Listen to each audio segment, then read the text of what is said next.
जय गुरु जी। शुक्राना गुरु जी। अनंतम शुक्राना गुरु जी।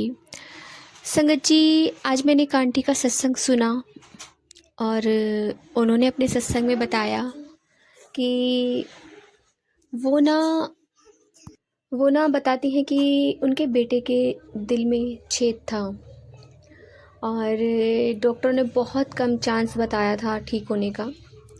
वो बहुत परेशान होते हैं मेडिसिन से, उनके बेटे को आराम नहीं लगता बिल्कुल भी और बहुत ज़्यादा हद से ज़्यादा परेशान हो जाते हैं। कभी जो जहाँ बता देता वो वहीं जाते हैं और जहाँ जिसने कह दिया वहाँ चले जाते थे।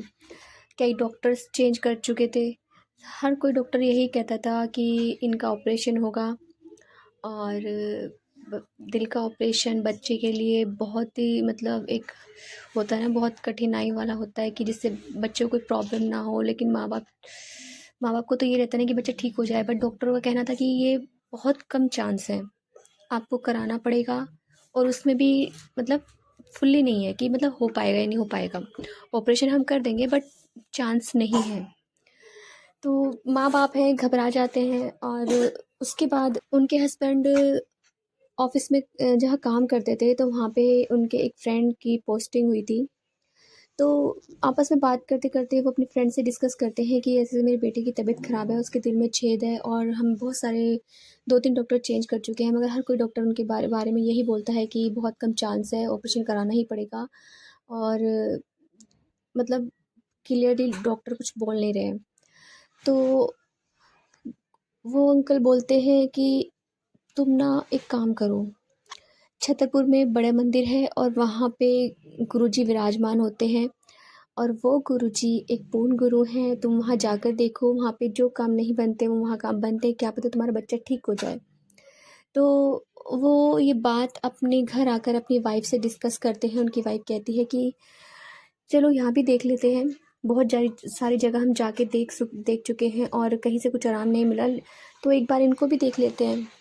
तो नेक्स्ट डे उनका दोस्त और उनकी फैमिली उनके घर पे आ जाते हैं जाने के लिए और वो अपने बेटे को तैयार वगैरह करके उसको लेके चल देते हैं। जब वहाँ जाते हैं तो गुरुजी के दरबार में गुरुजी गद्दी पर विराजमान होते हैं, सारी संगत बैठी होती है, शब्दवाणी चल रही होती है, तो वो लोग भी मत्था टेक के बैठ जाते हैं। फर्स्ट टाइम का एक्सपीरियंस सबका अलग ही हुआ करता था। तो जब वो बैठ जाते हैं दरबार में, शब्दवाणी चलती रहती है, उसके बाद गुरुजी लंगर का आदेश कर देते हैं कि लंगर खाओ। तो जब लंगर खाने जाते हैं तो वहाँ लंगर खा के आके जब आज्ञा लेते हैं तो गुरु महाराज जी उन्हें बैठा लेते हैं। तो वहाँ से वो जब वो 4 बजे के करीब, 4 साढ़े 4 बजे के करीब उनको गुरु महाराज जी आज्ञा देते हैं और उनके अंकल से पूछते हैं कि अंकल कित्थे आए हो। तो अंकल बताते हैं कि मैं वहाँ से आया हूँ। तो गुरुजी कहते ठीक है, आते रहा करो। तो उसके बाद जब वो घर आ जाते हैं तो उनकी वाइफ मन ही मन में सोचती है कि ना तो इन्होंने हमसे कुछ पूछा हमारे बेटे के बारे में और ना हमने कुछ इनको बताया, और कैसे गुरु हैं, शब्द बाणी चल रही है, कोई बोल नहीं रहा आपस में, सब ध्यान में बैठे हुए हैं, लंगर खा रहे हैं, ऐसे कैसे ठीक करेंगे गुरुजी। मतलब मन में एक आता नहीं, ऐसे कैसे कर देंगे ठीक। तो उसके नेक्स्ट डे उनके घर में गुरु महाराज जी की गुलाब की खुशबू आती है और इतनी तेज फ्रेगनेंस होती है कि उनको समझ में नहीं आता। वो दोनों एक दूसरे से पूछते हैं क्या तुम्हें खुशबू आ रही है। आंटी कहती है हाँ मुझे भी आ रही है, अंकल कहते हैं मुझे भी आ रही है, पर वो खुशबू वो समझ ही नहीं पाते। उसके बाद जब फिर दोबारा गुरुजी के दरबार में जाते हैं, फिर वो ऐसे लंगर खाते हैं, तो ऐसे एक दो बार चले जाते हैं। तो उसके बाद गुरु महाराज जी एक दिन आंटी से कहते हैं कि आंटी तांबे का लोटा लेके आई, और उसके बाद उनको बताते हैं कि उस लोटे का कैसे इस्तेमाल करना है। फिर वो आ जाते हैं घर पे, उस लोटे से उस अपने बेटे को नहलाती हैं, पिलाती भी हैं। फिर एक दिन अंकल जी कहते हैं कि क्योंकि धीरे धीरे उनका बेटा स्वस्थ होता चला जाता है, उसकी जो दिल में छेद थे वो भी धीरे धीरे रिमूव हो जाता है और मतलब उनका बेटा एक तरह से ठीक होना स्टार्ट हो जाता है और मतलब धीरे धीरे ठीक हो जाता है। तो एक दिन अंकल बोलते हैं गुरु महाराज से, गुरु महाराज जी मैं चाहता हूँ कि आप हमारे घर पर आए और मैं आपका वेलकम करना चाहता हूँ। तो गुरु जी कहते हैं मैं तो आया सी, और आंटी मैंने बोल रही थी कि ये गुरु कैसे हैं, ऐसे कैसे ठीक करेंगे।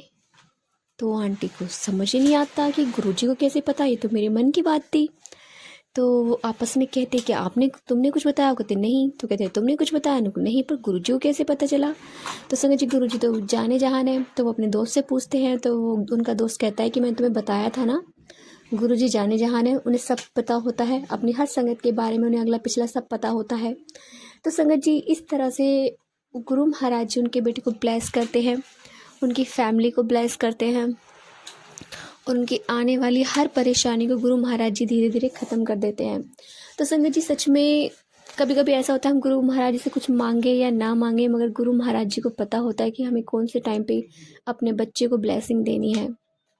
सच में गुरु महाराज जी हर संगत मांगती है, मैं भी मांगती हूँ, ऐसा नहीं है कि मैं नहीं मांगती, बट हर चीज़ का एक टाइम होता है। जब हम कभी मांग लेते हैं ना, तो गुरुजी बोल देते हैं कि पुत्र मांगना ना, बिल्कुल भी नहीं मांगना है। तो जब मैं देवांगा तो मैं पूर्ण रूप से देवांगा, आधा अधूरा नहीं देना, तो वापस ले लेना है मैनू। तो गुरुजी हमेशा परमानेंटली ही देते हैं। अगर वो हम चीज़ उनसे मांगेंगे तो वो हमारे लिए उस टाइम पे शायद सही नहीं हो। अब कुछ टाइम पहले मैंने बालों के लिए गुरुजी से बोला था, गुरुजी बाल बहुत झड़ रहे हैं, बहुत जड़े हैं, प्लीज़ कुछ करिए। तो कुछ टाइम के लिए मेरे बाल ठीक हुए, बट फिर दोबारा वही होने लगा। तो गुरुजी ने इस सत्संग में बताया कि मांगना नहीं चाहिए, मांगी हुई चीज़ मैं वापस ले लेता हूँ, क्योंकि जब मैं देता हूँ तो पूरी तरह से देता हूँ। तो संगत जी बस गुरुजी से अरदास है कि एक दिन मेरे बाल भी अच्छे हो जाएंगे, क्योंकि बाल बहुत ज़्यादा झड़ चुके हैं। पता नहीं ऐसे मन में आया तो मैंने बोल दिया। तो जय गुरुजी, शुक्राना गुरुजी, अनंतम तो शुक्राना गुरुजी। संगत जी यदि आपको सत्संग अच्छा लगा तो प्लीज़ हमारे चैनल को लाइक कीजिए, सब्सक्राइब कीजिए, बेल आइकन को प्रेस कर दीजिए, ताकि नए सत्संग की जानकारी आपको जल्द से जल्द मिल सके। संगत जी यदि आप अपना सत्संग शेयर करना चाहते हैं तो आप हमें हमारे व्हाट्सएप नंबर पर लिखकर भेज सकते हैं, रिकॉर्ड कर भेज सकते हैं। आपके सत्संग भी और संगत के साथ शेयर किए जाएंगे। जय गुरुजी, शुक्राना गुरुजी।